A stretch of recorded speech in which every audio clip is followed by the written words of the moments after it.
What was the most terrible thing you've seen at a wedding? Wedding 1. The groom didn't agree with the tradition of stealing the bride, but because the bride wanted to follow the tradition, she forcibly took herself away from him and ran off with the thieves. The groom refused to answer any calls for a ransom and stayed with the guests until the bride returned on her own, just as she had left. Wedding 2. The bride wanted to throw the bouquet with a dedication to a close friend, but she hadn't announced this. Another girl caught the bouquet for real, and it ended in disappointment. Wedding 3.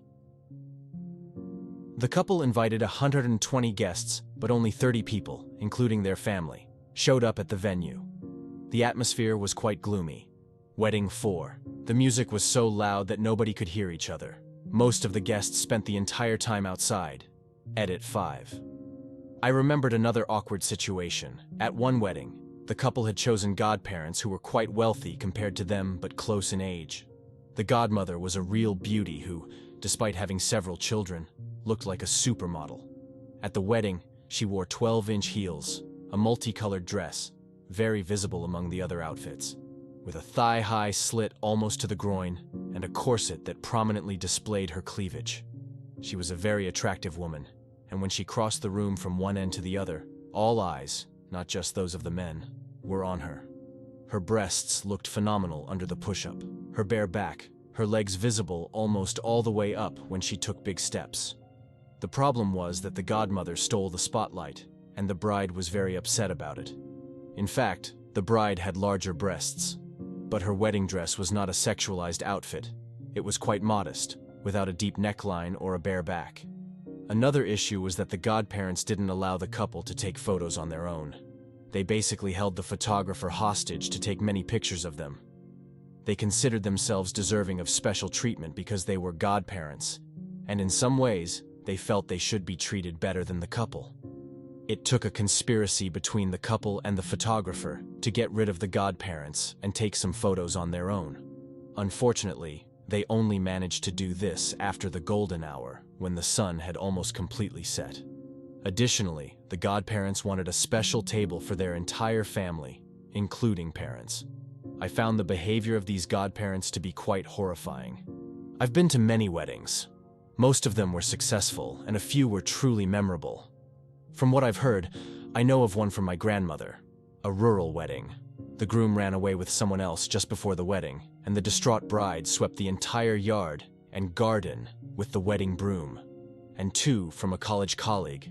When the newlyweds left the civil ceremony, the bride stumbled over the threshold of the building's entrance. The groom said something like, "She's so dumb, she can't even walk." And the bride turned around and canceled the civil ceremony, leaving them separated. The situation with loud music and everyone staying outside is true for about 80% of weddings. The music is played so loudly that it becomes hazardous to one's hearing. Even during the meal service, some don't lower the volume, preventing people from having conversations. True, you don't consume as much alcohol outside. I've been to a wedding where they had the bar set up outside. Did the groom from Wedding 1 dance? I'm just asking because it seems difficult to do so with those huge steel figurines. He's a lively person by nature, and once the bride returned, everything was business as usual. They had a discussion beforehand where he said he didn't want to follow the tradition, and she said she did. The understanding between them, to which each agreed, was that he would try to protect the bride from the thieves. But if they did manage to steal her, then so be it. They would follow the tradition. During the wedding, some of the guests were aware of this agreement, and the first attempts at stealing the bride were observed. The thing is, even the thieves didn't have any elaborate plan. They mostly just tried to position themselves between the groom and the bride. Naturally, the groom noticed and held onto his bride's hand. After one such attempt, the bride actually slipped away from his grasp and ran out of the venue with the thieves chasing after her. Some of the wedding guests witnessed this, as it had become entertainment to watch the rather clumsy attempts of the thieves. Therefore, the bride didn't adhere to the agreement, so the groom didn't follow the tradition. Today, they have a beautiful family and get along well, and no drama resulted from that incident. Weddings are about the couple, not the guests. If the guests want to have fun with games, go to the circus, or watch magic shows, they can do that separately. If someone is a man of principle, should they start their marriage with a compromise and give up on their principles? It's absurd, especially if they knew about it beforehand and had discussed it. But she kept pushing the issue. When a woman stands firm on her decision, we encourage and congratulate her.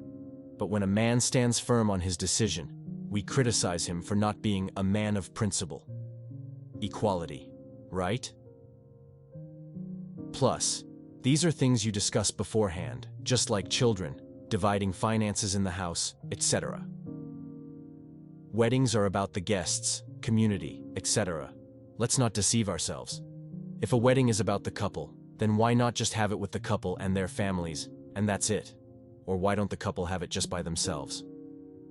I don't understand this selfishness of expecting 200 people to worship our own ego, plus expecting each of them to contribute enough money to cover all the expenses for the entertainment. I've heard of idiots who had extravagant weddings with celebrities, fireworks, and such, and then got angry at the guests because they ended up in the red with the wedding, as if I, as a guest, am obligated to finance their extravagance. So yes, if you don't intend to make your guests feel somewhat comfortable, it's better not to have a wedding. No one is obligated to come and watch you eat and drink for 5 hours.